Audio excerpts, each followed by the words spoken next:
Can you indulge me for a minute? I want you to picture something with me. It's January the 2nd, 2026. It's my birthday, but that is not what's relevant here. It's January 2026 and you're sitting at your desk and you're looking at your bank account. What number do you see? Maybe you're looking at it and you're feeling proud. Maybe you think, you know what? All that work I've put in, it is finally paid off. I've built something real here and this feels good. And if that's you, amazing. I want you to keep listening because we're going to talk about how you can make that number even bigger and more intentional. But I'm also going to take a stab here and think that for some of you listening, that's not the feeling that you get. Maybe when I asked you to do that, it made your chest feel tight. Did it give you a knot in your stomach because you were hoping that this year would be different? Or maybe it's just flat out disappointing because deep down, you know that you are capable of so much more. You've got beautiful products. Your customer service is next level, but you just can't seem to get it to translate to dollars in the bank. So here's my question for you. Do you want to change that? Because what if, instead of that familiar post-holiday financial anxiety, instead of just crossing your fingers and hoping that you made enough to survive until spring, you aren't dreading February and March? What if you were looking at a number that excited you, a number that you had actually planned for and achieved? Hey there, and welcome to the Bringing Business to Retail podcast. I'm so glad that you can join me. I'm Salena Knight, and if that was your first episode that you've listened to, you might be thinking, that's a little bit woo. Trust me, I am all about strategies that grow your business and your bank account, but sometimes we need to push ourselves a little bit outside of our comfort zone in order to get the breakthroughs that we want. So please just indulge me on this one. Now, going back to your visualization, maybe the number that you see is $50,000 sitting there, and that money is going to be ready to fund your next inventory buy without any stress. Or maybe it's $200,000 for you, and for you, that means that you can finally have the money in the bank to hire that team member that you have been dreaming about. Maybe it's a marketing manager. Maybe it's a full-time store manager, whoever that person is for you. Maybe it's $500,000, and that is going to give you the freedom to make decisions from abundance instead of scarcity. Now, I don't have to tell you that the difference between an okay year and one that has you smiling and dreaming bigger isn't luck. I mean, sure, you might stumble across the next Labubu doll. I mean, how ugly are those things? But for 99.9% of the rest of us, having a good year comes down to something a heck of a lot more simple. And thankfully, much more achievable than finding the next cult status item. Today, I'm sharing something that will fundamentally change how you approach Q4. And honestly, I hope it changes the way you look at your entire business. I'm going to call it, I'm not very good at coming up with names. Let's call it the January Vision Method. And it might just be the difference between the number that you just visualized and the one that you really, really want. Because here's what I know to be true. Too many retailers cross their fingers and they hope that customers will buy over the holiday season. But strategic retailers design their outcome, and I want to show you how to do that. So let's dive in. Now, before we get into the nuts and bolts, I need you to be brutally honest with yourself about something. When you think about your business right now, and okay, we're going a little bit feely here and digging in, and yes, if this is your first episode, you might be thinking this is way too woo for me. Trust me when I say most of these episodes are how-tos, and this episode is going to be a how-to in just a moment. So when you think about your business right now, not what you're posting on social media or what you're telling your friends about, but the real version. How does it feel? How do you feel?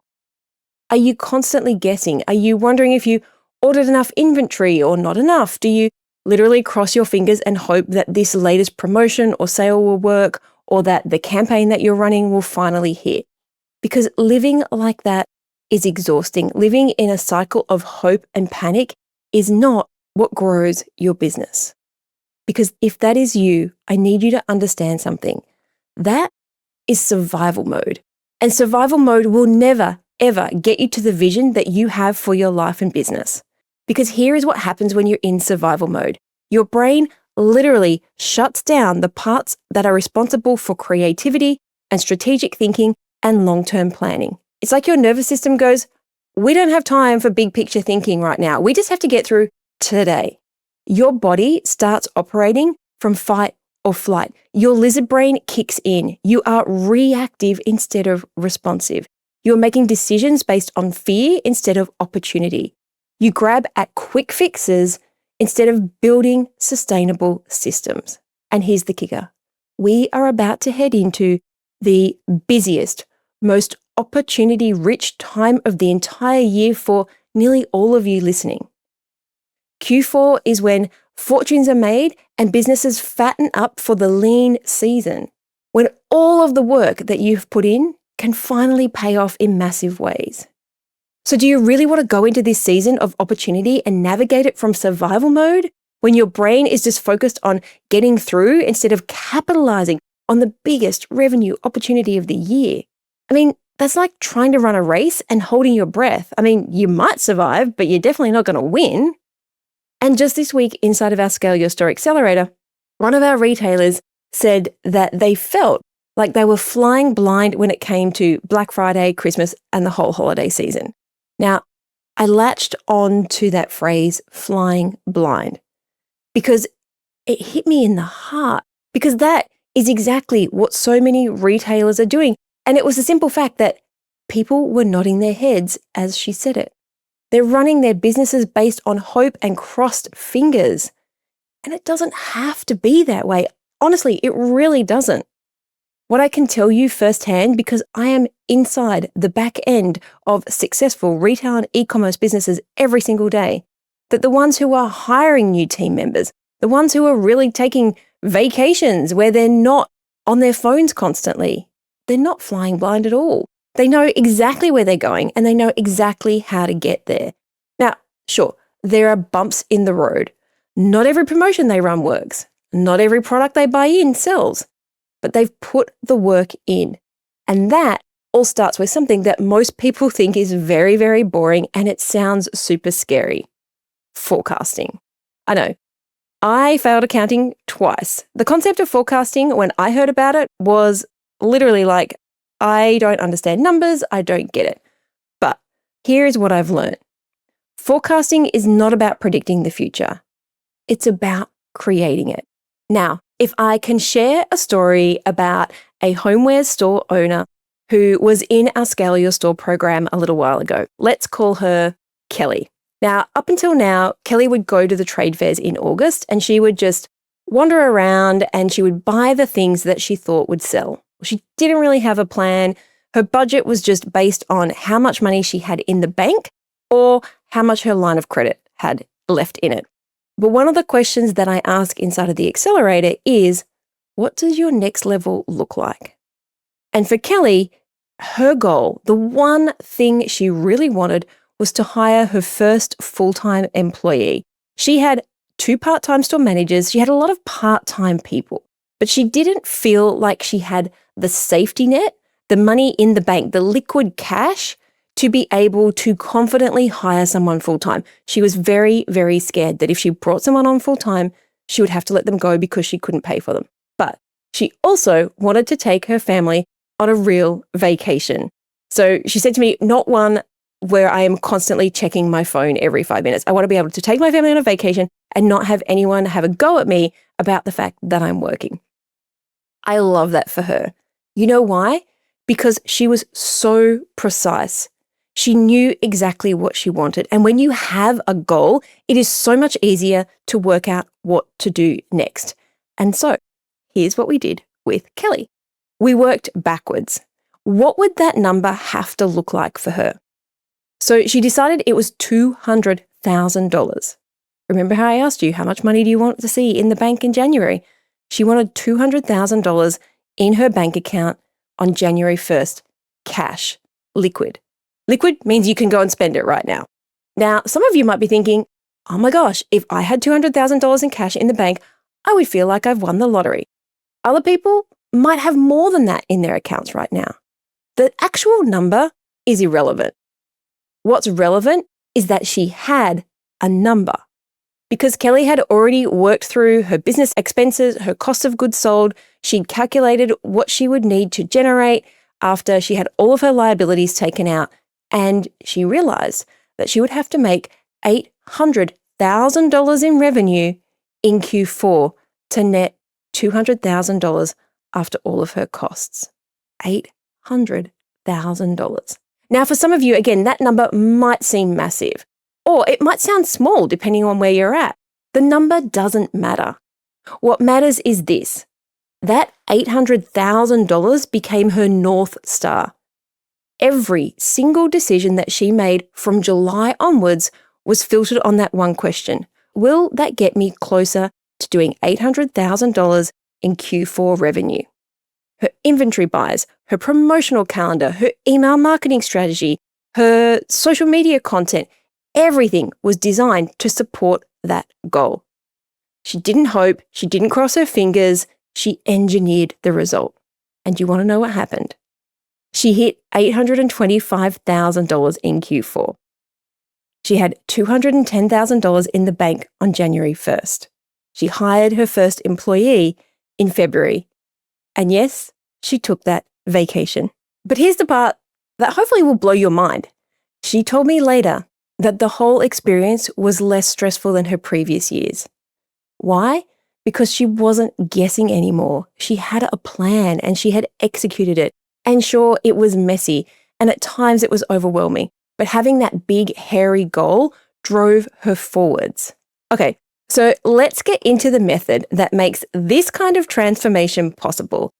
As I said, we're going to call it the January Vision Method because come up with anything more exciting on the spot. It's got 4 parts and we're going to start with the most important one. So let's think.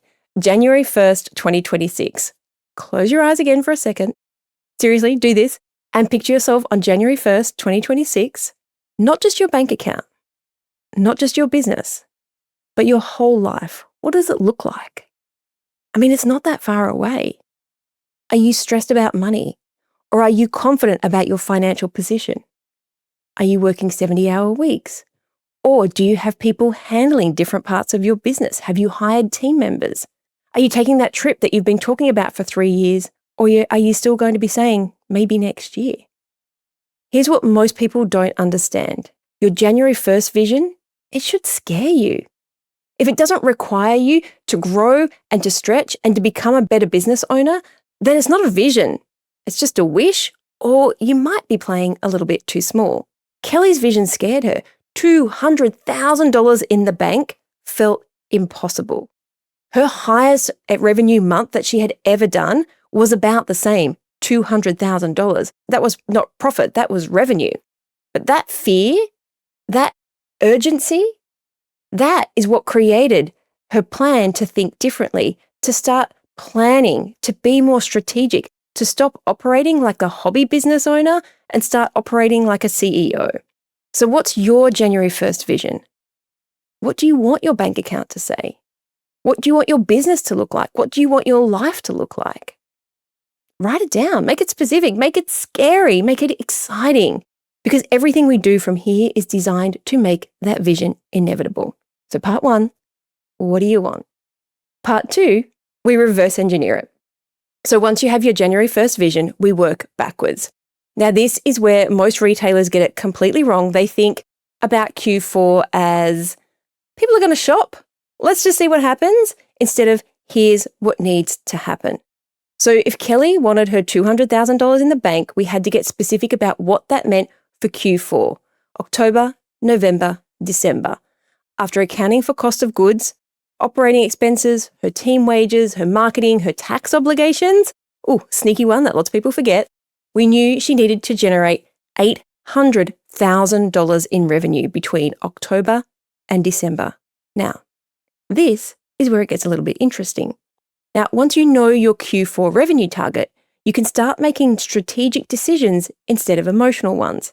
So for Kelly, $800,000 over 3 months meant roughly $266 a month. So she looked at her average order value. She looked at her conversion rates. She looked at her conversion rates during the holidays. And then she calculated how many customers she would need to reach each month. And then that information, that data, gave her the decisions on what she needed to do in terms of her email marketing strategy, her social media advertising, her budgets for paid ads, and her promotional calendar. She realized she had to do a lot more.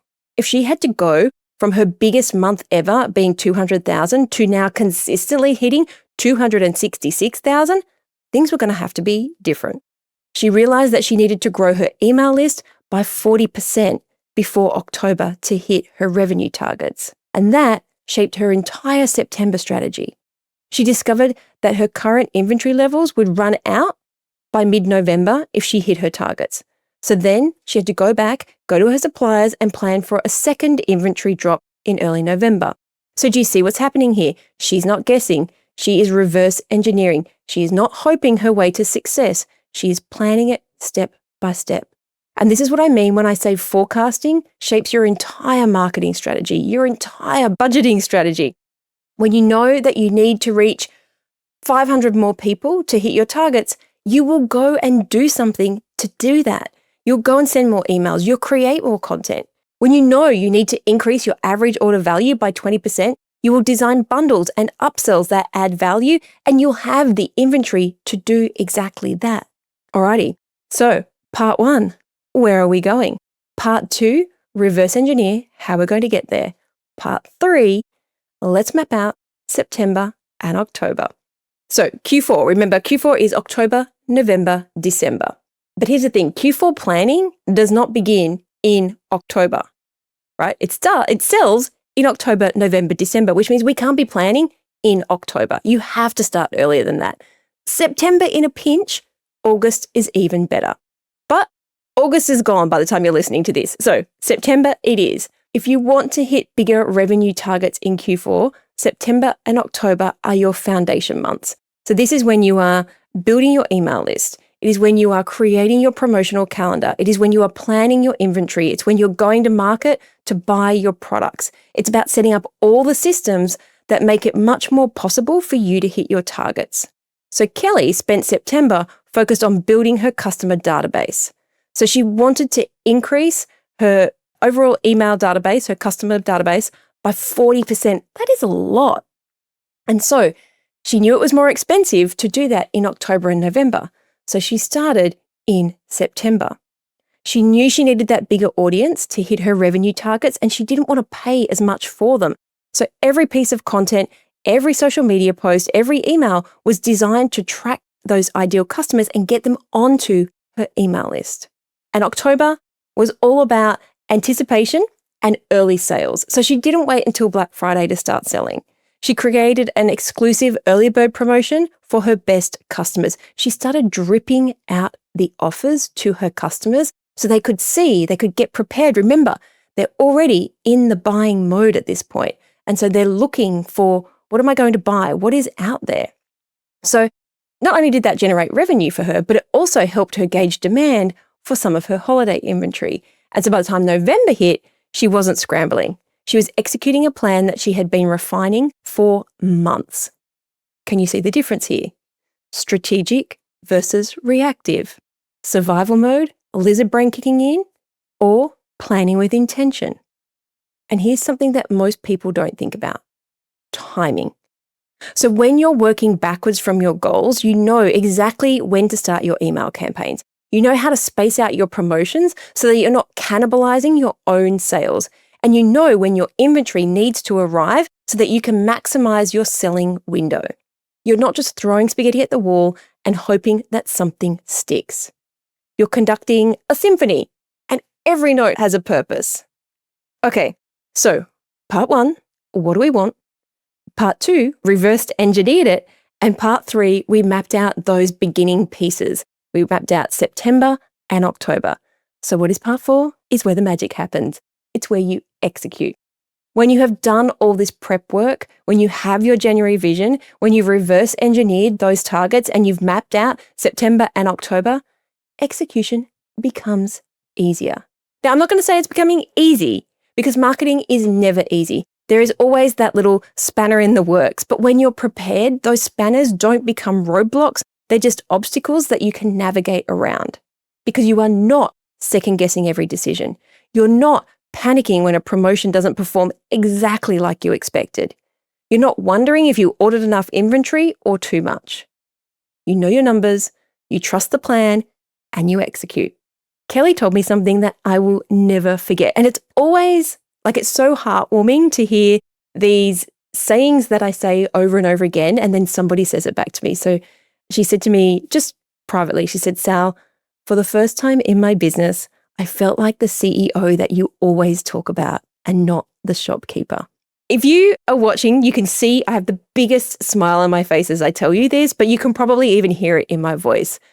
That's what this method does. It transforms you from someone who is just hoping for success to someone who's creating it. When you plan your success instead of hoping for it, everything changes. I'm not going to say that it is going to be perfect, but your messaging becomes clearer. Your offers become more compelling. Your entire business energy shifts from scarcity to abundance. Now, I know that some of you listening are thinking, well, this sounds great, Sal, but I am not good at marketing, or I don't have time to do this, or you know what, this all feels too complicated. It's all right for her. It's not all right for me.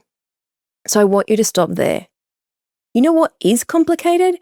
Running a business on guesswork, wondering if every month you'll have enough money to pay your bills, constantly feeling behind and reactive and stressed and that lizard brain kicking in. You know what is way easier? Having a plan and following it. The reality is, for a lot of you listening, Q4 isn't just about holiday sales. It is about funding for your future. Think about it. Your Q4 revenue, October, November, December, the holiday season, it can fund your entire Q1 inventory. It can fund team expansion. It can fund your marketing budget for next year, your personal goals. It could take you on that holiday. It is not just about surviving the holidays. It's about setting yourself up to thrive all year long. So when Kelly hit that $200,000 savings goal, that money just didn't sit in her bank account looking pretty. That money became her freedom fund. It allowed her to hire that first full-time employee, which gave her time back. She was able to spend more time on marketing, which meant, of course, the business grew. It funded much larger inventory purchases for spring, which increased her profit margins. It gave her money to do the marketing, and it gave her the confidence to actually go and raise her prices because she wasn't operating from this concept of desperation anymore.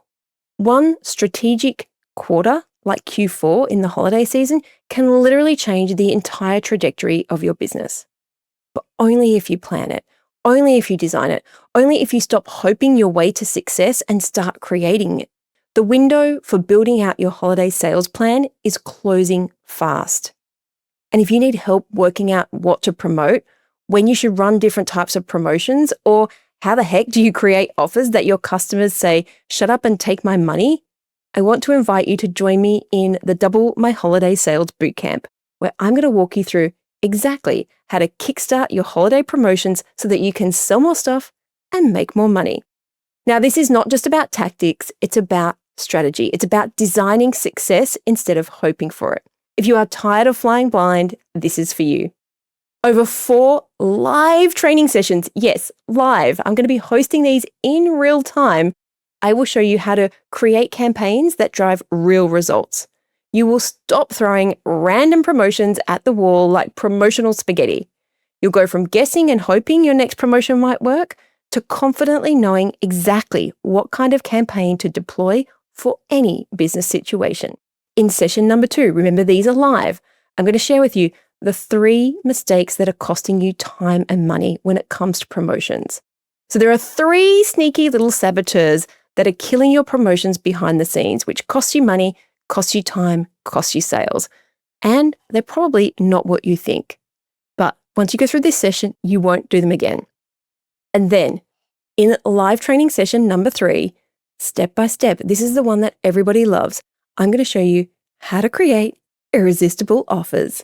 This session breaks down the simple 4-step formula that makes customers stop scrolling and start spending. So you will leave this session knowing exactly what words make people think, I need that now, here's my credit card. All of this wraps up with a live masterclass on how to maximize sales during the peak season.